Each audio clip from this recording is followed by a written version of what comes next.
قاسم علی بھائی کا سوال ہمیں ملا تھا، پوچھ رہے ہیں کہ بینک کا انٹرسٹ غریبوں کو دے سکتے ہیں؟ دیکھیں، پہلی چیز تو یہ ہے کہ ایک چیز ہوتی ہے کہ بندے کے پاس کوئی چیز آ گئی تو اب اس کے بعد اس کا مصرف دیکھنا ہے کہ کیا کریں۔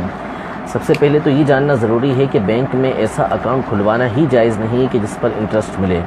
سود حرام ہے، اس کا لینا دینا یہ اللہ تبارک و تعالیٰ سے جنگ کرنا ہے، لہذا پہلا جو کام ہے وہ تو یہی ضروری ہے کہ فوری طور پر ایسے اکاؤنٹ کو بلاک کروایا جائے، ختم کیا جائے، اور صرف کرنٹ اکاؤنٹ آپ بینک کے اندر کھلوائیں، دوسرا کوئی اکاؤنٹ کھلوانے کی اجازت نہیں۔ اب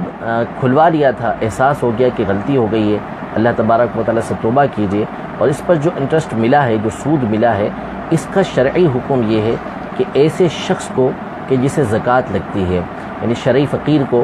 آپ یہ دیں گے، اور اس میں آپ کی ثواب کی نیت نہیں ہونی چاہیے، کیونکہ یہ سود کی رقم ہے،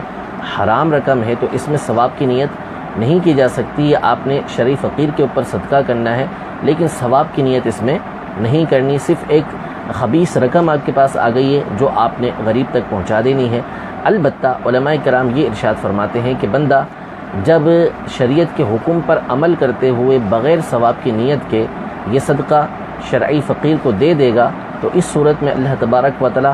حکم شرع پر عمل کرنے کا ثواب اس کو عطا فرمائے گا۔ صدقہ بغیر ثواب ہی کے دینا ہے، لیکن یہاں پہ چونکہ شرع کا حکم یہ ہے کہ بغیر ثواب کے دینا ہے، تو شریعت کے حکم پر عمل کرنے کی وجہ سے اللہ تبارک و تعالی حکم شرع پر عمل کرنے کا اس کو ثواب عطا فرمائے گا۔ تو یہ رقم جو ہے یہ شرعی فقیر کو دینی ہے اور بغیر ثواب کی نیت کے دینی ہے۔